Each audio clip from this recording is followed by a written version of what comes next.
सभी को राधा वल्लभ सिहारी वंश। श्रीधाम वृंदावन में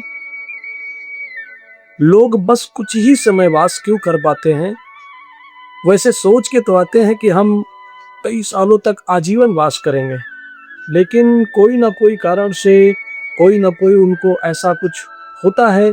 कोई घटना घट जाती है या धाम के प्रति कोई अपराध बनता है या फिर कोई ऐसा कुछ कारण होता है जिसकी वजह से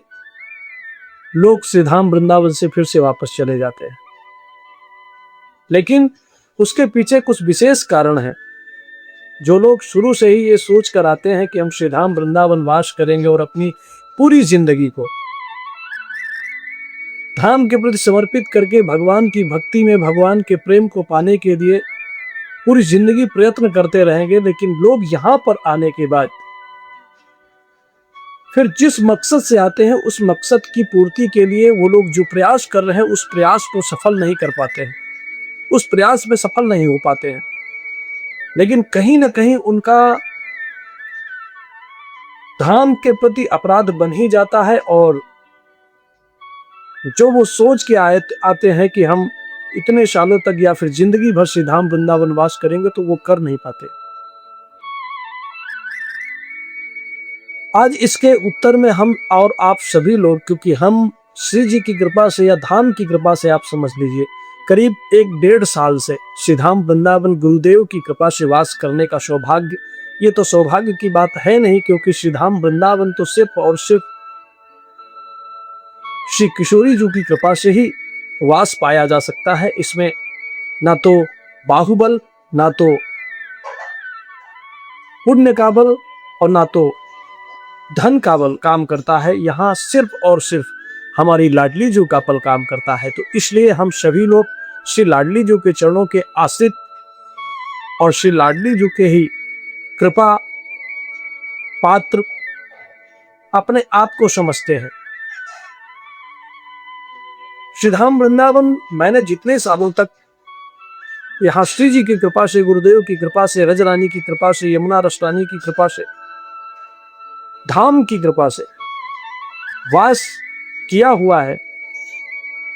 या फिर वास करने का सौभाग्य प्राप्त हुआ है, हमने ये देखा हुआ है कि कितने लोग हमारे सामने आए धाम वास करने, महीना, 2 महीना, 3 महीना, 4 महीना रहे और उसके बाद फिर वापस वो चले गए। जब उनसे पूछने का प्रयास किया गया कि ऐसा क्या हुआ जिसकी वजह से आप तो आजीवन वास करने आए थे श्रीधाम, लेकिन आप तो 2 ही 3 महीने के बाद वापस चले गए, तो उनका सिर्फ एक ही प्रश्न था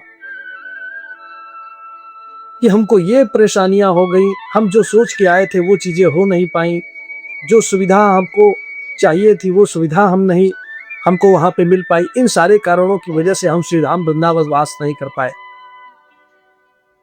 हम आप सभी को कहना चाहते हैं और बहुत ही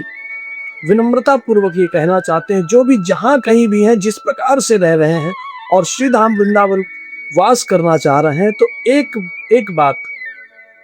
आपको आजीवन स्मरण रखना है, आजीवन बातों पर चलने का प्रयास करना है, तो ही आप श्रीधाम वृंदावन वास कर सकते हैं। अन्यथा आप भी 2-3 महीने, 4 महीने में श्रीधाम वास करके और वापस फिर चले जाएंगे। किसी न किसी कारण से आपका मन खिन्न हो जाएगा, या धाम अपराध बन जाएगा, या लोगों के प्रति दोष बुद्धि बन जाएगी, या किसी और कारण से कोई अपराध बन जाएगा जिसकी वजह से आपको श्रीधाम वृंदावन से वापस जाना पड़ेगा। और आपका जो सोचा हुआ था कि जिंदगी भर हम श्री जी या भगवान की उपासना करने के लिए श्रीधाम वृंदावन वास कर रहे हैं, वो सारा सपना आपका चूर चूर हो जाएगा। तो सबसे पहली बात तो यह है कि आप सभी लोग अगर श्रीधाम वृंदावन वास करना चाहते हैं तो असंग हो जाएं। हमारे गुरुदेव भगवान भी यही बात कहते हैं कि अगर आपको धाम वास करके भगवान की प्राप्ति करना है, श्री जी की प्राप्ति करना है, तो आप असंग हो जाइए। ज्यादा लोगों से किसी से मिलना जुलना नहीं, सिर्फ अपनी कुटिया में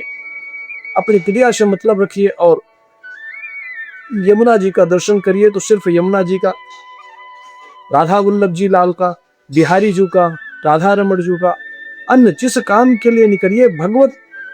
कर्म के लिए निकलिए, तो सिर्फ उसी काम के लिए निकलिए अगर आप बीच में किसी अपने दोस्त यार मित्र आदि बनाकर यहाँ पर किसी प्रकार से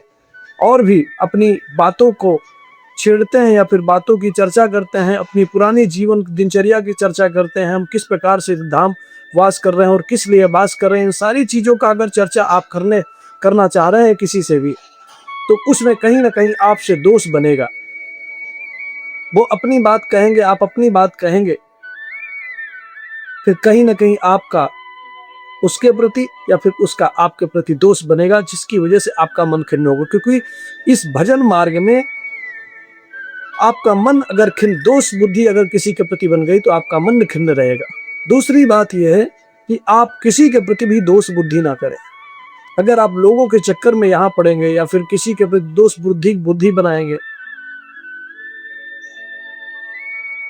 तो आपको श्री धाम वृंदावन यहां पर रहने के लिए, वास करने के लिए अनुकूल वातावरण नहीं दे पाएंगे। तो इसलिए आपको श्री धाम वृंदावन अगर वास करना है तो आप सिर्फ और सिर्फ अपने आप से मतलब रखिए, ये सबसे बड़ी बात है। अगर आप अपने आप से मतलब रखेंगे तो किसी के प्रति आप ना किसी से चर्चा किसी बात की करेंगे, ना कोई आपसे अपनी चर्चा करेगा, तो ना आपसे किसी के प्रति कोई दोष बुद्धि बनेगी, ना दूसरे की आपके प्रति कोई दोष बुद्धि बनेगी। तो आपका मन हर समय भजन में लगा रहेगा और धाम के प्रति आप हर समय दैन्यता, नम्रता, मृदुता और दयालुता का भाव रखिए। अगर इस प्रकार से आप श्री धाम वृंदावन वास कर रहे हैं तो आजीवन वास करने का जो फल है वो श्री जी और धाम और गुरुदेव ये सभी उस आपके मार्ग में आगे बढ़ने में सहायक बन जाएंगे। अन्यथा आप मार्ग से भ्रष्ट हो जाएंगे और आप जिस तरीके से लोग 2 महीने 3 महीने में वापस चले जाते हैं धाम छोड़कर, आप भी उन्हीं लोगों में शामिल हो जाएं। राधा वल्लभ श्री हरि वंश।